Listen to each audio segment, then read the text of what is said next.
Bismillahirrahmanirrahim. Assalamualaikum warahmatullahi wabarakatuh. Beli busa campur ragi, beli jamu sambil tengkurap. Gak kerasa ketemu lagi sama aku yang paling cakep. Alhamdulillahirabbil alamin. Wassalatu wassalamu ala asrafil anbiya'i wal mursalin, nabiyina wa habibina Muhammad wa ala alihi wa sahbihi ajmain, amma ba'du. Yang terhormat Bapak dan Ibu Dewan Juri, yang saya hormati segenap para panitia lomba, serta generasi bangsa Indonesia yang saya banggakan. Pertama-tama, marilah kita panjatkan puji dan syukur kehadirat Allah Subhanahu wa Ta'ala, karena atas karunia-Nya kita bisa berdiri, duduk, serta tersenyum menyambut momentum Isra Miraj Nabi Muhammad Sallallahu Alaihi Wasallam. Tidak lupa sholawat serta salam mari kita hadiahkan kepada Nabi kita, Nabi akhir zaman, Nabi dengan mujizat Al-Quran, dan Nabi yang Allah perjalankan melalui peristiwa Isra Miraj, yakni Nabi Muhammad Sallallahu Alaihi Wasallam. Sebelum ke pembahasan, alangkah baiknya kita bersolawat bersama-sama. Ya man shalaita bi kullil anbiya, ya ma fi qalbika rahmatu linnas, ya man alaqta quluban bil Islam, ya habibi ya syafi'i ya Rasulullah, bi ummi wa abi fadaytuka sayyidi, salatu wassalam alaika ya nabi habibi ya Muhammad. Berkisah tentang peristiwa yang luar biasa bertajuk Isra Miraj, maka kita akan kembali teringat tentang pentingnya ibadah sholat. Bagaimana tidak penting? Sholat ialah ibadah spesial dan utama yang Allah perintahkan kepada Rasulullah dan umatnya. Banyak dari kita merayakan Isra Miraj tetapi sholatnya masih bolong-bolong. Berarti kita tidak benar memaknai Isra Miraj dan belum benar. Harusnya kita lebih giat dalam beribadah. Khususnya sebagai siswa, kita harus lebih semangat dan lebih terdepan dalam menjalankan agama ini, karena kita adalah pemuda-pemudi generasi bangsa Indonesia. Teman-teman, sudahkah sholat hari ini? Hah? Belum? Bagaimana mau segala hajat kita terkabul jika perintah Allah saja kita abaikan? Cara kita berkomunikasi dengan Allah yaitu ketika kita sholat. Katanya pengen jodoh, pantas jomblo terus. Penciptanya aja kita cuekin, gimana mau nempel makhluk ciptaannya? Saudara-saudari yang dirahmati Allah, Isra dan Miraj itu adalah dua peristiwa yang berbeda.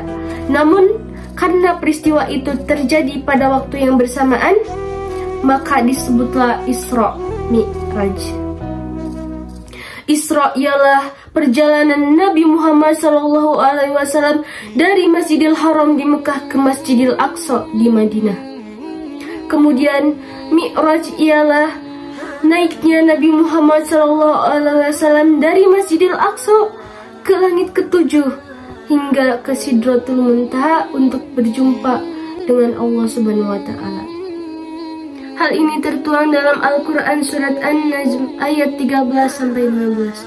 Allah Subhanahu wa Ta'ala berfirman, A'udzu billahi minasy syaithanir rajim.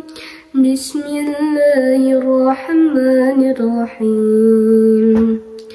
Walaqad ra'ahu nazlatan ukhra inda sidratil muntaha indaha jannatun ma'wa. Sungguh dia Muhammad benar-benar telah melihatnya dalam rupa yang asli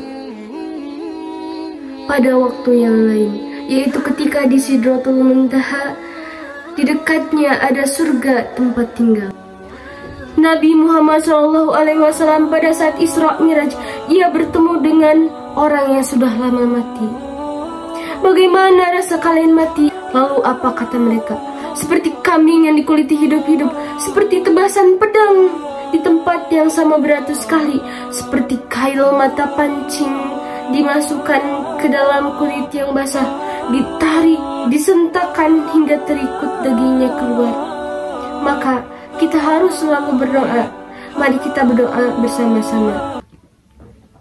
Bismillahirrahmanirrahim.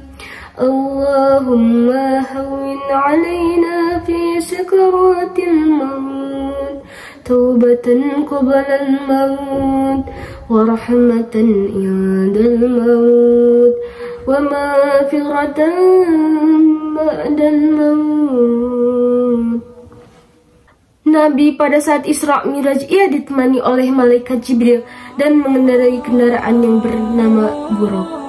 Buruk yakni hewan berwarna putih panjang, lebih besar dari keledai tetapi lebih kecil dari kuda, dan bersayap. Dikisahkan sekali melangkah menempuh jarak sejauh mata memandang. Masya Allah.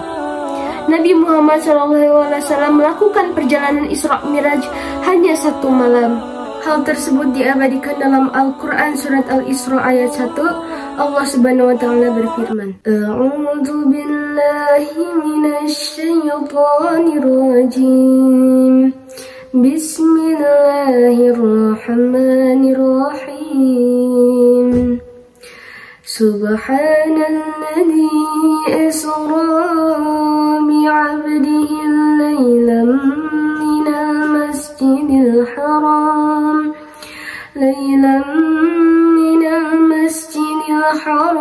ilal masjidil aqsa alladzi barakna hawlahu linuriyahu min ayatina innahu was-sami'ul basir. Maha suci Allah yang telah memperjalankan hambanya dari Al-Masjidil Haram ke Al-Masjidil Aqsa, yang telah kami berkahi sekelilingnya agar kami perlihatkan tanda-tanda kebesaran kami. Sungguh Allah Maha mendengar dan Maha melihat. Nabi Muhammad SAW setelah Mi'raj, ia melihat surga, neraka, dan Baitul Ma'mur yang menjadi kiblatnya para malaikat. Inilah bukti bahwa janji Allah itu benar-benar nyata. Lalu, bagaimana kisah kita sebagai umat akhir zaman pada hari ini? Seiring berjalannya waktu dan berkembangnya teknologi, tantangan maupun ujian hidup pun terasa semakin berat. Kita saksikan masjid megah semakin banyak, tetapi jamaah sholat semakin sepi. Belum selesai sampai di situ. Semakin kesini, perdebatan sesama muslim semakin melonjak gara-gara perbedaan pendapat, sehingga membuat Islam seakan-akan tercerai-berai. Hadirin yang dirahmati oleh Allah, kiranya apa yang salah dalam hal tersebut? Yang salah tiada lain dan tiada bukan ialah sholatnya. Sholatnya belum benar, sholatnya belum sepenuh hati, dan sholatnya belum menghadirkan jasmani dan rohani untuk menghadap Allah SWT. Allah berkalam dalam Al-Quran surat Al-Ankabut ayat 45. A'udzu billahi minasy syaithanir rajim. Bismillahirrahmanirrahim. Inna salata tanha 'anil fahsya'i wal munkar wa la dzikrillahu akbar. Wallahu ya'lamu ma tasna'un. Sesungguhnya salat itu mencegah dari perbuatan keji dan mungkar. Sungguh mengingat Allah, salat lebih besar keutamaannya daripada ibadah yang lain. Hadirin yang dirahmati Allah, mari kita tutup dengan pantun. Kalau ada sumur di ladang, boleh kita menumpang mandi. Kalau ada umur yang panjang, nanti kita ketemu lagi. Makan siang dengan soto. Sebelum berangkat membuka toko, izinkan saya menutup pidato singkat, gak neko-neko. Burung irian, burung cendrawasih, cukup sekian dan terima kasih. Kayu papan, bunga setanggi, kapan-kapan kita sambung lagi. Pisau arit memotong duri, mohon pamit undur diri. Wassalamualaikum warahmatullahi wabarakatuh.